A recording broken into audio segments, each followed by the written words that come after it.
नमस्कार साथियों, physics fact के YouTube चैनल में आप सभी का बहुत बहुत स्वागत है। और आज हम शुरू करने जा रहे हैं करंट डेंसिटी और इसके बाद हम पढ़ेंगे Ohm's law, electrical resistance and electrical resistivity. तो आइए स्टार्ट करते हैं। तो ये हमारा टॉपिक है करंट डेंसिटी। आपने डेंसिटी वर्ड आज से पहले भी सुना होगा, जैसे मास डेंसिटी होती है, चार्ज डेंसिटी होती है। तो मास डेंसिटी क्या होती है? मास पर यूनिट वॉल्यूम। किसी भी मैटर के यूनिट वॉल्यूम का जो मास होता है उसको हम उस मैटर की मास डेंसिटी कहते हैं। इसी तरह से चार्ज डेंसिटी होती है। चार्ज डेंसिटी तीन तरह की होती है: linear charge density, surface charge density and volume charge density. Linear charge density क्या होती है कि यूनिट लेंथ पर कितना चार्ज एक्यूमुलेट हुआ है।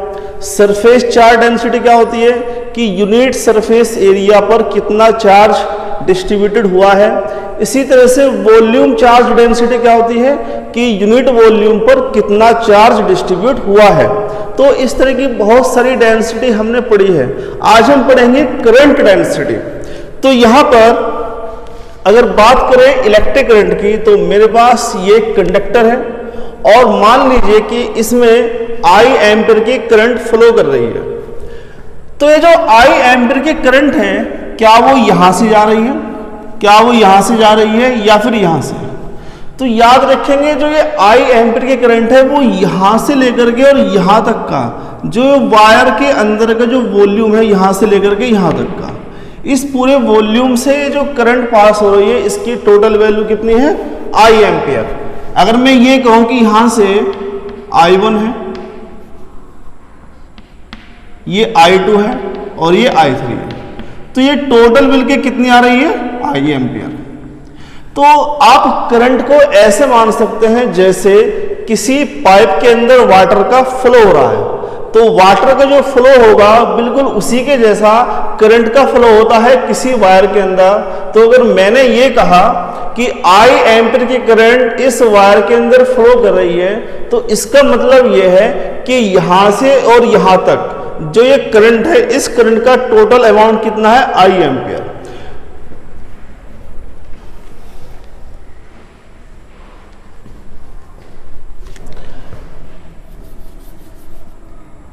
ये मान लीजिए ये इसका एरिया ऑफ क्रॉस सेक्शन है। ये इस तरह है यहां पे एरिया ऑफ क्रॉस सेक्शन, और इस एरिया ऑफ क्रॉस सेक्शन से ये मान लीजिए इसकी जो वैल्यू है वो A है, और area of cross section A से I एम्पीयर की करंट फ्लो कर रही है। टोटल करंट यहां से लेकर के यहां तक की। देन करंट डेंसिटी क्या होगी? J equal I/A। इसको स्मॉल a से रिप्रेजेंट करते हैं, J इक्वल I/A। अगर मैं ये मान लेता हूं A इक्वल 1 metre square, then J equal क्या रहेगा? I। तो यहां से करंट डेंसिटी को हम डिफाइन कर सकते हैं, किसी भी वायर के यूनिट क्रॉस सेक्शन एरिया से परपेंडिकुलर जितनी भी करंट फ्लो करती है, उस करंट को करंट डेंसिटी कहते हैं। तो ये मेरे पास एरिया ऑफ क्रॉस सेक्शन है, ये ऐसा रखा हुआ है और इसके परपेंडिकुलर I एम्पीयर की करंट फ्लो कर रही है। तो मान लीजिए कि ये जो क्रॉस सेक्शन एरिया है ये 1 मीटर स्क्वायर का है, unit area of cross section है, और यहां से I एम्पीयर की करंट फ्लो कर रही है। देन ये जो करंट होगी इसको क्या बोलेंगे? Current density. तो इसकी डेफिनेशन दोबारा फिर सुन लीजिए। Current density is defined as the amount of electric current passes through unit cross section area which is held perpendicular to the direction of current। तो किसी भी यूनिट क्रॉस सेक्शन एरिया से पासिज होने वाली इलेक्ट्रिक करंट को current density कहते हैं, बशर्ते कि वो जो एरिया ऑफ क्रॉस सेक्शन है वो डायरेक्शन ऑफ करंट के परपेंडिकुलर होना चाहिए। ओके, तो यहां से J इक्वल क्या हो गया हमारे पास? I/A। तो ये फॉर्मूला इसको याद रखेंगे। अब मान लीजिए कि ये जो एरिया ऑफ क्रॉस सेक्शन है वो परपेंडिकुलर नहीं है, ये कुछ इस तरह से है।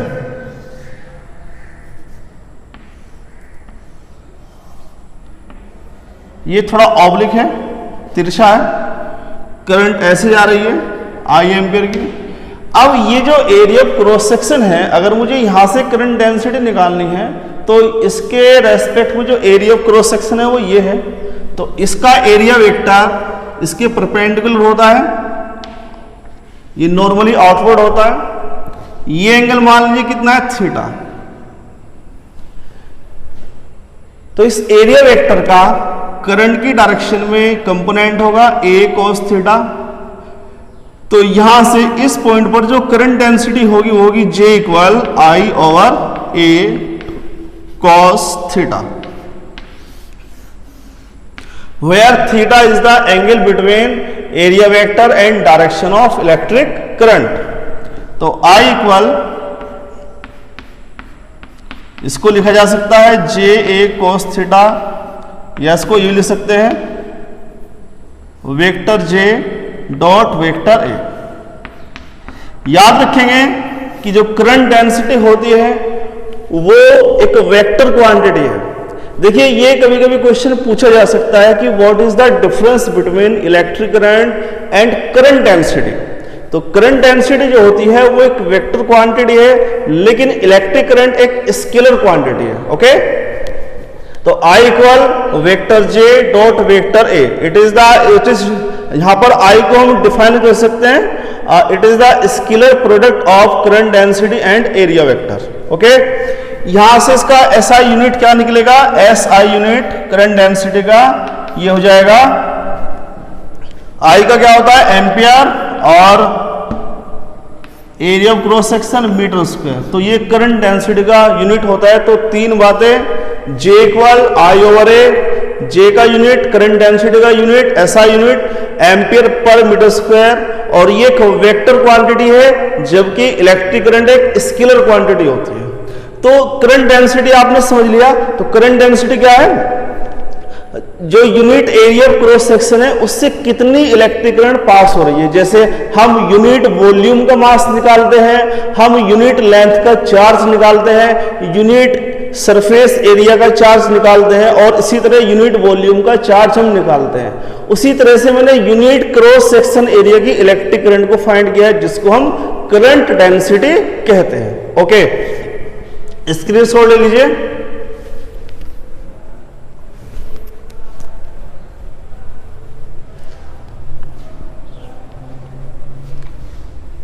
चलिए नेक्स्ट टॉपिक स्टार्ट करते हैं।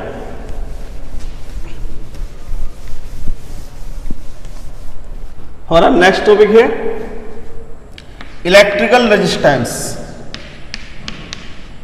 इलेक्ट्रिकल रेजिस्टेंस,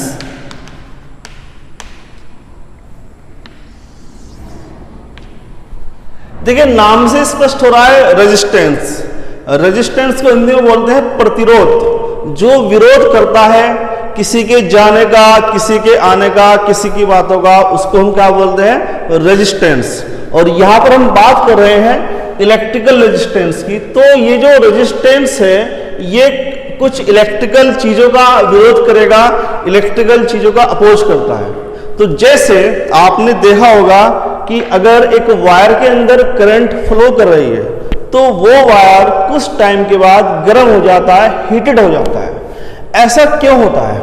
ऐसा समझने के लिए हमें यह समझना पड़ेगा कि जो कंडक्टर होता है उसके अंदर चार्ज किस तरह से फ्लो करता है और उसके अंदर कौन कौन से चार्ज होते हैं जिसकी वजह से उसके अंदर इलेक्ट्रिसिटी का फ्लो होता है।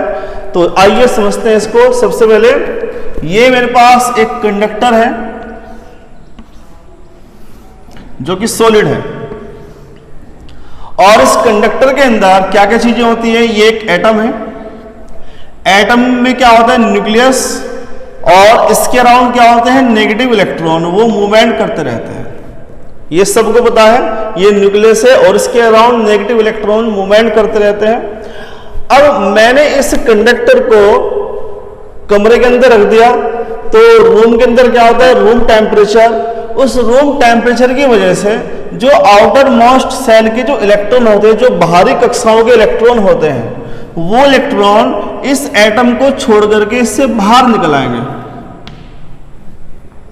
तो इस एटम से आउटर मोस्ट सेल का जो इलेक्ट्रॉन है वो थर्मल एनर्जी की वजह से या रूम टेम्परेचर की वजह से यहां से बाहर आ गया। तो ये जो इलेक्ट्रॉन है इसको बोलते हैं हम free electron.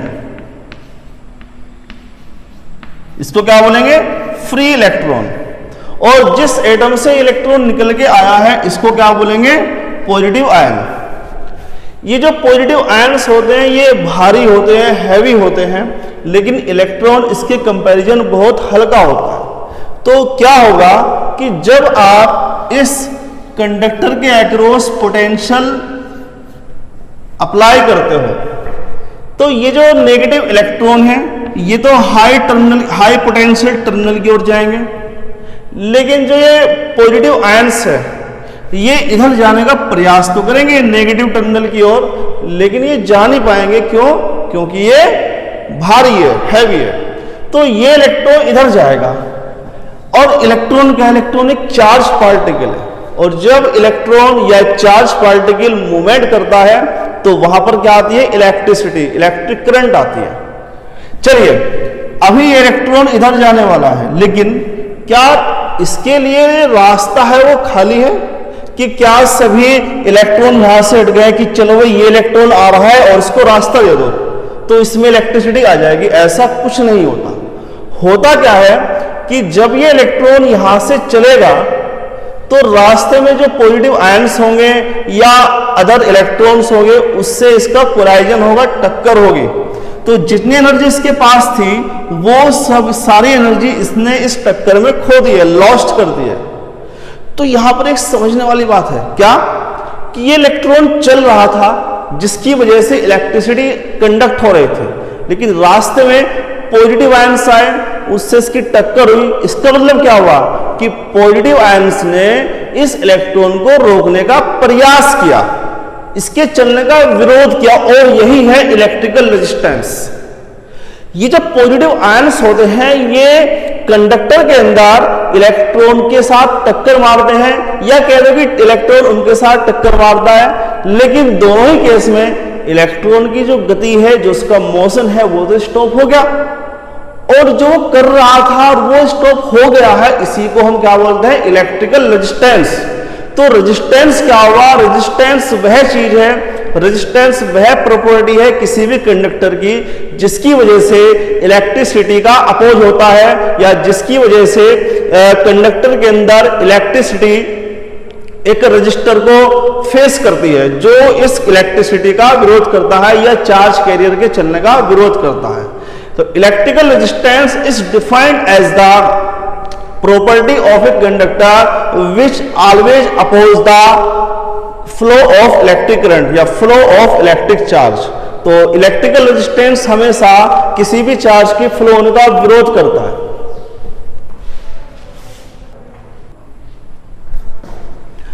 Sorry for the disturbance. तो मैं आपको इलेक्ट्रिकल रेजिस्टेंस के बारे में बता रहा था कि जो इलेक्ट्रिकल रेजिस्टेंस होता है वो कंडक्टर के अंदर चार्ज के फ्लो होने का अपोज करता है। ओके, और इसी रेजिस्टेंस की वजह से वायर जो है वो हीटेड हो जाता है। जब ये इलेक्ट्रॉन टक्कर मारेगा किसी पॉजिटिव आयन से या इलेक्ट्रॉन से तो अपनी एनर्जी लॉस्ट कर देगा। तो जो इलेक्ट्रिकल एनर्जी लॉस्ट हुई है वो किस में आती है? वो हीट एनर्जी में कन्वर्ट हो जाती है। ओके, इसलिए हमारा वायर गर्म हो जाता है। तो ये था हमारा electrical resistance.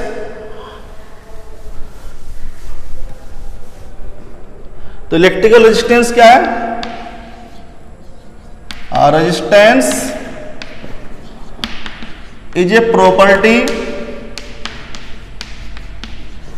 Resistance is a property of conductor which oppose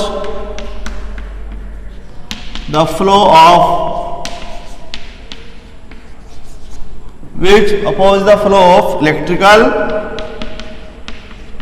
charge. It is denoted by capital R, इसको कैपिटल R से रिप्रेजेंट करते हैं, and given by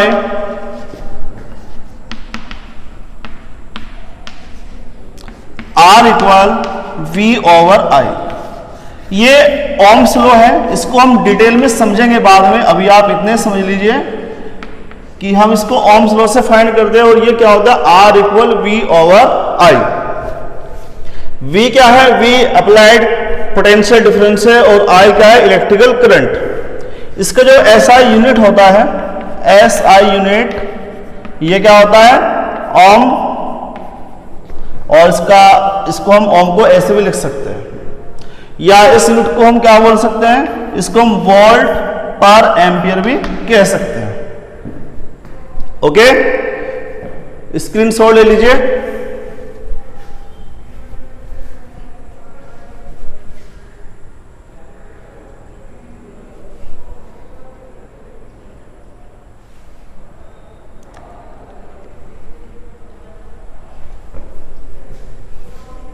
okay,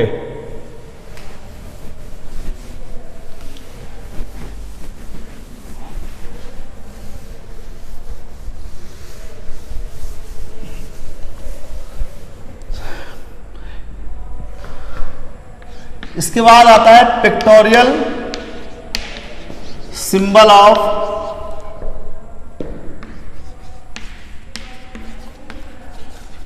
resistance.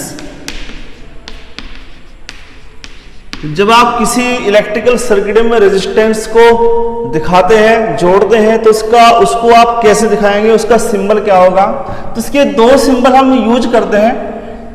एक सिंबल तो ये होता है, या तो ये बना सकते हैं या फिर ये बना सकते हैं। और ये जो सिंबल है, ये सिंबल फिक्स्ड रेजिस्टेंस के हैं।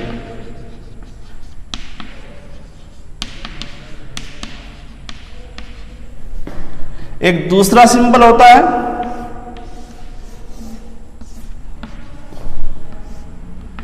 इसको ये बना सकते हैं इस तरह से। ये जो सिंबल है, ये वेरिएबल रेजिस्टेंस का होता है।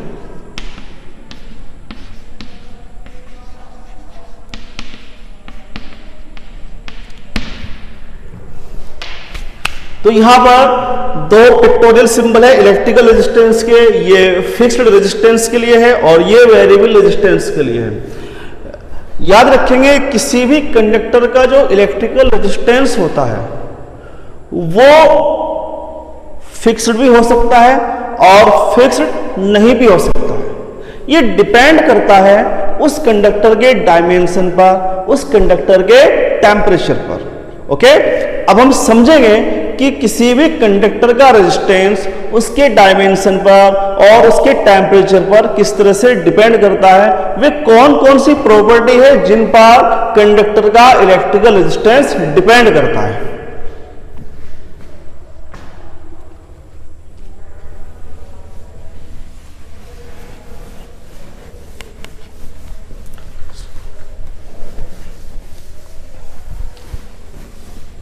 तो हमारा नेक्स्ट टॉपिक है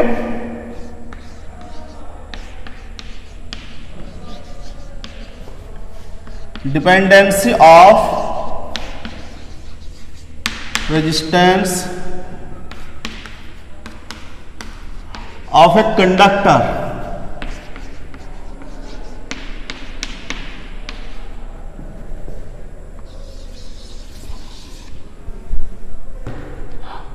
ये मान लीजिए मेरे पास एक वायर है और इस वायर की लेंथ है L और इसका एरिया ऑफ क्रॉस सेक्शन कितना है A।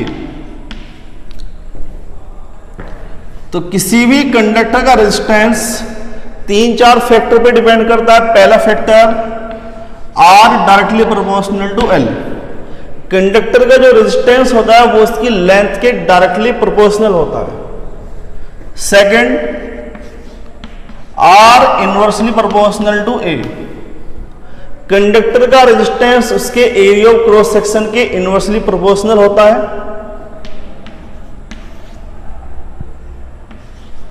It is also depend on the nature of material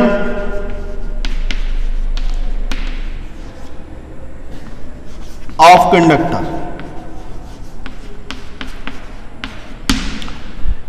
conductor के मटेरियल का नेचर कैसा है, वो कॉपर का है, वो सिल्वर का है, वो जिंक का है, प्लेटिनम का है, किस मेटल का या किस मैटर का वो बना हुआ है, ये उस पर भी डिपेंड करता है।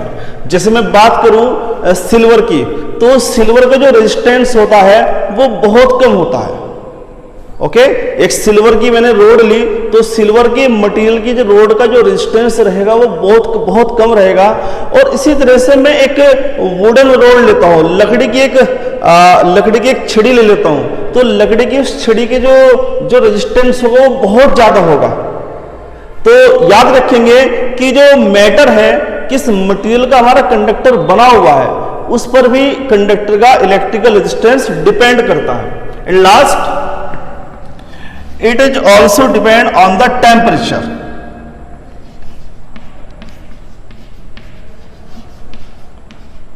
On the temperature. ये टेम्परेचर पर भी डिपेंड करता है। कैसे?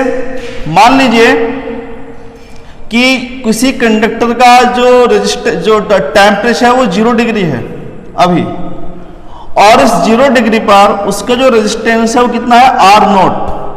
आपने इसका टेम्परेचर बढ़ाया, और टेम्परेचर बढ़ाने के बाद टेम्परेचर आपने इसका बढ़ा दिया, टेम्परेचर कितना कर दिया, T डिग्री सेंटीग्रेड, तो इसका रेजिस्टेंस जो है वो भी बढ़ जाएगा, और वो कितना हो जाएगा, वो हो जाएगा RT equal R0 1 plus alpha T। तो 0 डिग्री टेम्परेचर पर इसका रेजिस्टेंस जो है वो R0 है, और T डिग्री टेम्परेचर इसका रेजिस्टेंस कितना रहेगा, RT, और RT की वैल्यू आप यहां से फाइंड कर सकते हैं, R0 1 प्लस एल्फा T।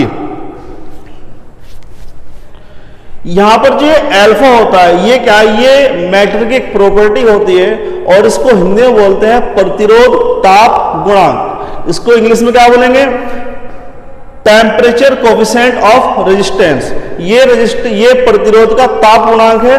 वैसे इसको हम बाद में डिस्कस करेंगे, इसके एक पूरा अलग से टॉपिक है। अभी के लिए फिलहाल इतना ही आप जान लीजिए कि अगर आप कंडक्टर का टेम्परेचर बढ़ाते हो तो उसका इलेक्ट्रिकल रेजिस्टेंस बढ़ जाएगा। तो ये 4 चीजें, पहला कि आप अगर कंडक्टर की लेंथ को बढ़ाओगे तो उसका रेजिस्टेंस बढ़ेगा, आप कंडक्टर के एरिया ऑफ क्रॉस सेक्शन को बढ़ाओगे तो उसका रेजिस्टेंस घट जाएगा, डिक्रीज हो जाएगा। आप किस तरह का मटेरियल यूज कर रहे हैं कंडक्टर में, उस पर भी कंडक्टर का रेजिस्टेंस डिपेंड करता है। एंड लास्ट, अगर आप कंडक्टर का टेम्परेचर बढ़ाते हैं तो कंडक्टर का रेजिस्टेंस भी बढ़ जाएगा। ये जो अल्फा है, इस अल्फा के अकॉर्डिंग हम मैटर को डिवाइड करते हैं 3 कैटेगरी में, 4 कैटेगरी बोलेंगे। फर्स्ट कंडक्टर होता है, दूसरा इंसुलेटर होता है, तीसरा सेमीकंडक्टर होता है, एंड फोर्थ अलॉय होता है। लेकिन ये एक टॉपिक पूरा अलग से, इसको हम बाद में डिस्कस करेंगे। अभी के लिए आप इतना ही समझ लीजिए, स्क्रीनशॉट ले लीजिए इसका।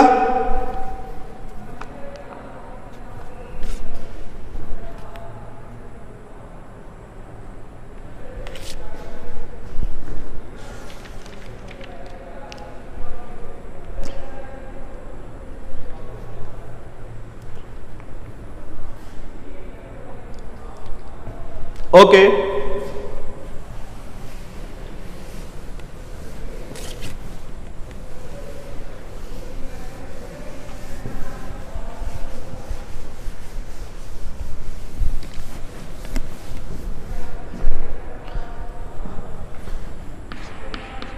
For numerical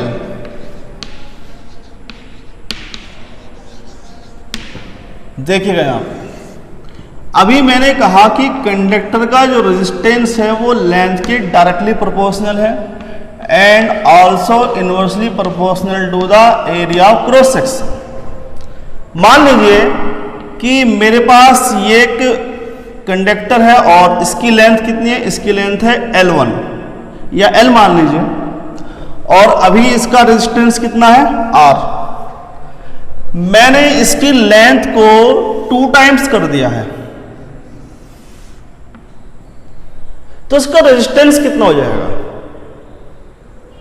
what is the value of resistance when its length is increase up to 2 times. जब आपने इस वायर की लेंथ को दोगुना कर दिया है, 2 टाइम्स तक इंक्रीज कर दिया है, तो उसका रेजिस्टेंस कितना हो जाएगा। तो ये तो कन्फर्म है कि जब आपने लेंथ को बढ़ाया है इसका रेजिस्टेंस भी बढ़ेगा, इंक्रीज होगा, लेकिन किस फैक्टर के अकॉर्डिंग, कितनी वैल्यू उसकी हो जाएगी। तो अगर मैं एक स्टूडेंट होता तो मैं ये सोचता कि भाई आर जो है वो एल के डायरेक्टली प्रोपोर्शनल है। तो अगर मैंने एल को 2 टाइम्स किया तो रेजिस्टेंस भी 2 टाइम्स हो जाएगा। यस, ऐसा मैं सोचता अगर मैं स्टूडेंट होता, लेकिन चूंकि मैं टीचर हूं तो मैं ऐसा नहीं सोचूंगा, ऐसा आप सोचेंगे। तो आपको ऐसा नहीं सोचना चाहिए। क्यों? क्योंकि लेंथ के साथ साथ जो रेजिस्टेंस है वो एरिया ऑफ क्रॉस सेक्शन पर भी डिपेंड कर रहा है। क्या ऐसा नहीं होगा कि जब आप वायर की लेंथ को बढ़ाएंगे उसका area of cross section decrease होगा? ऑफ कोर्स होगा। ये हो रहा है, देखिए मैंने डायग्राम में बनाया है, यहां पर इसकी थिकनेस ज्यादा और यहां पर कम है। तो अगर आप लेंथ को बढ़ा रहे हैं तो इसके अकॉर्डिंग जो एरिया ऑफ क्रॉस सेक्शन है वो डिक्रीज हो रहा है। लेकिन इस पूरे खेल में एक ऐसी चीज है जो दो ऐसी चीजें हैं जो कांस्टेंट है। क्या क्या? एक इस वायर का मैटर कंडक्टर, वो वायर का जो मैटर है वो वायर कॉपर का बना हुआ है या सिल्वर का, वो प्रॉपर्टी एज इट इज रहेगी। दूसरा, इसका वॉल्यूम, इस कंडक्टर का वॉल्यूम चेंज नहीं होगा। तो अगर मैं ये कहूं कि L1 L है एंड A1 A है, L2 कितना हो गया? L2 12 हो गया है एंड A2 कितना हो गया है? A2 अभी हम A2 फाइंड करेंगे। R1 कितना है? R1 R है, तो हमें R2 भी फाइंड करना है। तो हमने अभी समझा कि जो R होता है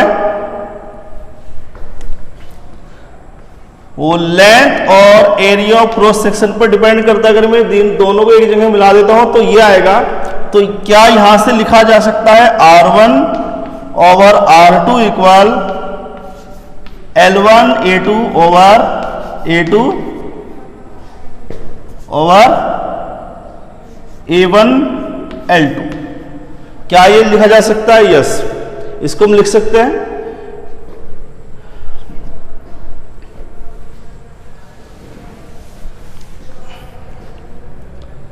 बट वी नो दैट कि जो इसका वॉल्यूम होगा उसमें किसी भी तरह का कोई भी चेंजेस नहीं आएगा, भले ही आप इसकी लेंथ को कितना भी बढ़ा दें। तो यहां से A2 ओवर A1 की वैल्यू कितनी आ रही है? A2 ओवर A1 आ रहा है L1 ओवर L2। तो ये वैल्यू यहां पुट करेंगे तो R1 ओवर R2 कितना आ गया है? R1 ओवर R2 आ गया है L1 ओवर L2 का होल स्क्वायर। तो ये एक फॉर्मूला बन गया हमारे पास, और इस फॉर्मूले में आप डायरेक्ट L1 R1 की वैल्यू पुट करेंगे, L2 की वैल्यू पुट करेंगे तो आप R2 फाइंड कर लेंगे। तो अगर मैं इस क्वेश्चन की बात करता हूं तो देखिए जरा, L1 कितना है? L1 की वैल्यू L है और L2 की वैल्यू 12 है। R1 कितना? R1 की वैल्यू R है। तो रखिए यहां पर, तो R over R2 equal L over 12 square, तो 1 ओवर 4। तो R2 कितना हो गया? R2 हो गया 4R। तो जरा ध्यान से इसको नोटिस कीजिए। अभी आप कह रहे थे कि अगर लेंथ को 2 टाइम्स इंक्रीज किया है, दोगुना कर दिया है, तो रेजिस्टेंस भी 2 टाइम्स हो जाएगा, लेकिन ऐसा नहीं हो पा रहा है। यहां पर जो रेजिस्टेंस है वो 4 टाइम्स हो गया। और ऐसा इसलिए हुआ है क्योंकि आप जैसे जैसे लेंथ को बढ़ा रहे हैं वैसे वैसे इसका एरिया ऑफ क्रॉस सेक्शन वो घट रहा है, वो डिक्रीज हो रहा है। इसलिए केवल एक फैक्टर ही यहां पर रेजिस्टेंस को नहीं बढ़ाएगा, यहां पर जो एरिया ऑफ क्रॉस सेक्शन है वो भी रेजिस्टेंस को साथ साथ बढ़ा रहा है, और टोटल इफेक्ट कितना आ रहा है? 4 टाइम्स। तो आप इस फॉर्मूले को याद रख सकते हैं। आप ये नहीं करेंगे कि आप अगर ऐसा करने लगे तो गलत हो जाएगा कि आपने कहा कि R directly proportional to L है, तो R1 over R2 L1 over L2 हो जाएगा। ये एब्सोल्युटली रॉन्ग है, आप ऐसा नहीं करेंगे। आपको ये याद रखना है। तो ये फॉर्मूला तो ये जो फॉर्मूला है ये तो लेंथ की टर्म में है। इसी तरह से अगर आपके पास लेंथ नहीं है, आपको कहा गया कि आपके पास एक वायर है और इस वायर का एरिया ऑफ क्रॉस सेक्शन कितना है A, और आपने इसका एरिया ऑफ क्रॉस सेक्शन कितना कर दिया है, हाफ कर दिया, पहले से आधा कर दिया है। तो अब बताइए रेजिस्टेंस पर क्या इफेक्ट पड़ेगा। तो अभी हमारे पास लेंथ नहीं है but area of cross section है, तो कुछ इसी तरह का फॉर्मूला हम यहाँ पर डिजाइन कर सकते हैं। यही प्रोसीजर रहेगा और फाइनली हमें मिलता है कि R1 over R2 equal A2 over A1 का होल स्क्वायर। तो ये फॉर्मूला भी काफी इंपॉर्टेंट है। तो देखिए ये जो फॉर्मूला है ये लेंथ की टर्म में रेजिस्टेंस को फाइंड किया जा सकता है और इस फॉर्मूले से एरिया ऑफ क्रॉस सेक्शन की टर्म में रेजिस्टेंस को फाइंड किया जा सकता है। तो अगर आपके पास एक वायर है और ये कहा गया कि वायर की लेंथ को 3 टाइम्स कर दिया, तो आपको ये नहीं सोचना है कि एरिया ऑफ क्रॉस सेक्शन कितना हुआ, आप डायरेक्ट इस फॉर्मूले का यूज करेंगे और आप रेजिस्टेंस फाइंड कर देंगे। आपको कहा है कि वायर का जो एरिया ऑफ क्रॉस सेक्शन है उसको 2 टाइम्स कर दिया है या 10 टाइम्स कर दिया है, तो बताइए रेजिस्टेंस पर क्या इफेक्ट पड़ेगा। तो अब आपको यहाँ पर लेंथ को कंसिडर नहीं करना है, भले ही रेजिस्टेंस लेंथ पर डिपेंड करता है, लेकिन हमने मैथमेटिकली ये फाइंड कर लिया कि रेजिस्टेंस और एरिया ऑफ क्रॉस सेक्शन में किस तरह का रिलेशन होता है। तो ये 2 फॉर्मूले काफी इंपॉर्टेंट है, इनको आप अपने नोटबुक में नोट करेंगे और फिर क्वेश्चन सोल्व करेंगे। नोट कर लीजिए।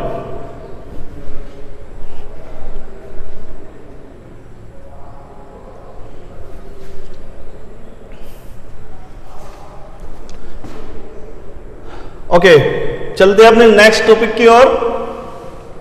नोट कर लिया, इसका स्क्रीनशॉट ले लीजिए, बाद में लिख लेना इसको।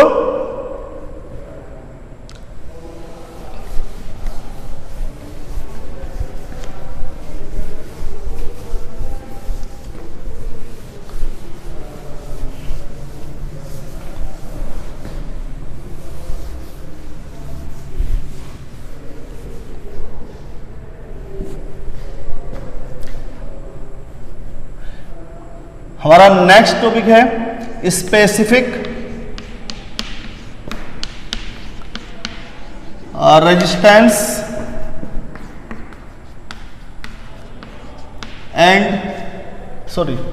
स्पेसिफिक रेजिस्टेंस और रेजिस्टिविटी।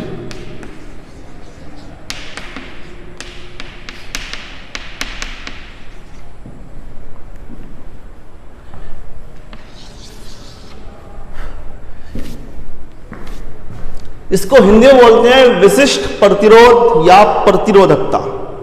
ओके, हमें हिंदी में भी नाम याद होने चाहिए क्योंकि हम हिंदुस्तानी हैं, तो अपनी मातृभाषा में हमें इन सभी वर्ड्स के बारे में जानकारी होनी चाहिए। देखिए स्पेसिफिक रेजिस्टेंस क्या होता है। अभी मैंने आपको बताया R directly proportional to L and also inversely proportional to area of cross section of a conductor. इन दोनों को मिला लीजिए तो R directly proportional to L over A, तो R इक्वल एक प्रोपोर्शनलिटी कांस्टेंट आएगा जिसको मैं नाम देता हूं रो, और ये रो यहां पर क्या है, इसको बोलते हैं स्पेसिफिक रेजिस्टेंस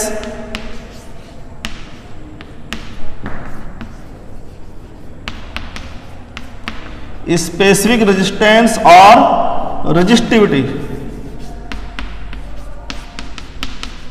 क्या बोलेंगे इसको, स्पेसिफिक रेजिस्टेंस और रेजिस्टिविटी।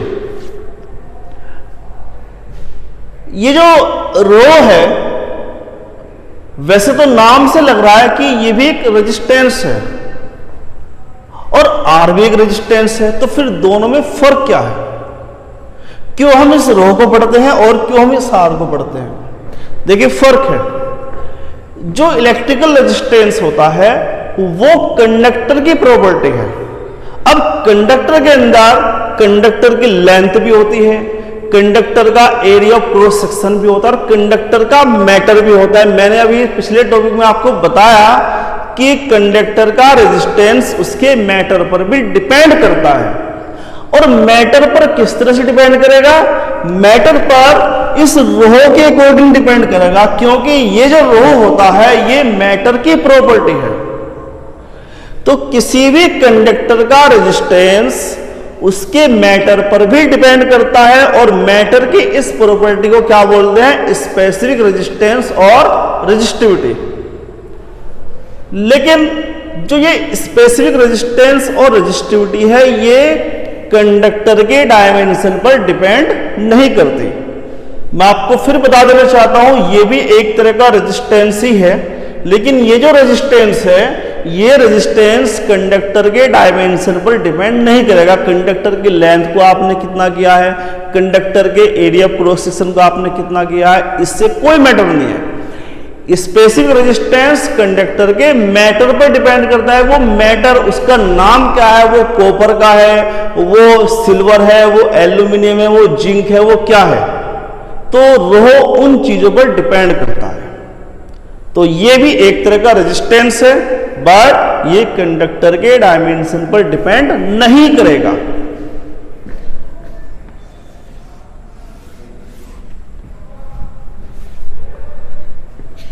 अगर मेरे पास ये कंडक्टर है और इस कंडक्टर का रेजिस्टेंस है 10 ओम, मैंने इस कंडक्टर के दो पार्ट किए, इक्वल पार्ट, तो हर एक पार्ट का रेजिस्टेंस ये 5 ओम हो जाएगा, ये 5 ओम हो जाएगा। अगर मैंने इस 5 ओम के भी दो पार्ट किए तो ये 2.5 ओम हो जाएगा और ये 2.5 ओम हो जाएगा। तो जैसे जैसे मैं कंडक्टर की लेंथ को घटा दे रहा हूं रेजिस्टेंस भी हर पार्ट का डिक्रीज हो जा रहा है। लेकिन अगर मैं ये कहता हूं कि इस कंडक्टर के मैटर का स्पेसिफिक रेजिस्टेंस 10 ओम मीटर है, याद रखेंगे स्पेसिफिक रेजिस्टेंस का जो SI यूनिट होता है वो ओम मीटर होता है। तो मैंने कहा कि इस कंडक्टर का स्पेसिफिक रेजिस्टेंस 10 ओम मीटर है। इस कंडक्टर के आप 1000 पीसेज कर दीजिए तो हर पीस का रेजिस्टेंस 10 ओम मीटर ही बना रहेगा, क्योंकि मैंने अभी आपको बताया कि जो स्पेसिफिक रेजिस्टेंस होता है वो डायमेंशन पर बिल्कुल डिपेंड नहीं करेगा, ये मैटर पर डिपेंड करता है। तो इस कंडक्टर का मैटर कैसा है ये उस पर डिपेंड करेगा, या इसके साथ साथ ये कंडक्टर के टेम्परेचर पर भी डिपेंड करता है। तो रो किस चीज पर डिपेंड करेगा? एक तो कंडक्टर किस मैटर का बना हुआ है, ये कंडक्टर के मैटर पर डिपेंड करेगा, दूसरा उसके टेम्परेचर पर। तो ये इस बात पर डिपेंड नहीं करता कि इसकी डायमेंशन, इसका क्रॉस सेक्शन एरिया कितना है। तो मुझे लगता है कि आपने रो को समझ लिया होगा। तो रो क्या है? रो एक मटेरियल प्रॉपर्टी है, ये कंडक्टर की प्रॉपर्टी नहीं होती, ये मटेरियल प्रॉपर्टी होती है। चलिए ये नोट कर लिया आपने, आगे चलते हैं।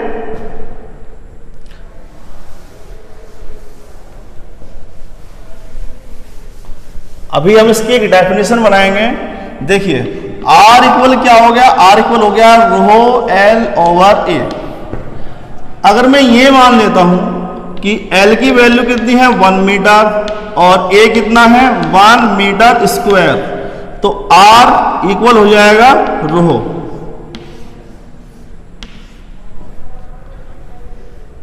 देखिए ये तो हो गया लेंथ और ये हो गया क्रॉस सेक्शन एरिया। अगर मैं इन दोनों की मल्टीप्लाई कर देता हूं L इंटू A, तो ये कितना आएगा? ये 1 मीटर क्यूब आएगा। तो क्या ये एक ऐसे क्यूब का वॉल्यूम है जिसका साइड 1 मीटर है? यस। अगर मैं यहां पर एक क्यूब बना लेता हूं, एक ऐसा क्यूब जिसका साइड कितना है 1 मीटर, ये 1 मीटर है, ये 1 मीटर है और ये भी 1 मीटर है, तो इस क्यूब का वॉल्यूम कितना रहेगा? इस क्यूब का वॉल्यूम जो है वो 1 मीटर रहेगा। ये क्यूब किस मैटर का बना हुआ है, किसी ना किसी मैटर का तो बना होगा। तो जिस मैटर का ये क्यूब बना हुआ है, जिसका वॉल्यूम कितना है 1 मीटर, तो उस मैटर के रेजिस्टेंस को क्या बोलेंगे, स्पेसिफिक रेजिस्टेंस। तो इसको मैं डिफाइन कर देता हूं, specific resistance of a material is defined as the resistance offered by the unit cube of that material. किसी भी मटेरियल का जो स्पेसिफिक रेजिस्टेंस होता है उस मटेरियल से बने एक यूनिट क्यूब के रेजिस्टेंस के इक्वल होता है। अगर मैं कॉपर की बात करता हूं तो कॉपर का मैं एक यूनिट क्यूब बना लूं, एक ऐसा क्यूब कॉपर के मेटल का जिसका साइड 1 मीटर हो, तो कॉपर के इस यूनिट क्यूब का जो रेजिस्टेंस होगा उसको क्या बोलेंगे, कॉपर का स्पेसिफिक रेजिस्टेंस। ओके, तो ये इसकी डेफिनेशन थी, तो मैं इसको लिख दे रहा हूं। रो क्या है, resistance offered by a unit cube of that matter या that material। तो यहां तक कुछ पूछ सकते हैं आप। अगर आपको इस टॉपिक में, जो टॉपिक मैंने आज आपको पढ़ाए हैं, इसमें आपको कोई प्रॉब्लम आ रही है तो आप नीचे कमेंट बॉक्स में क्वेश्चन डाल सकते हैं या व्हाट्सएप पर पूछ सकते हैं। आगे के जो अगली जो वीडियो होगी उसमें हम पढ़ेंगे ओम्स लॉ, ओम्स लॉ की लिमिट्स क्या होती है, और किसी भी कंडक्टर के अंदर चार्ज का कंडक्शन किस तरह से होता है, ड्रिफ्ट वेलोसिटी पढ़ेंगे, रिलैक्सेशन टाइम को पढ़ेंगे। तो आज के लिए इतना ही, धन्यवाद।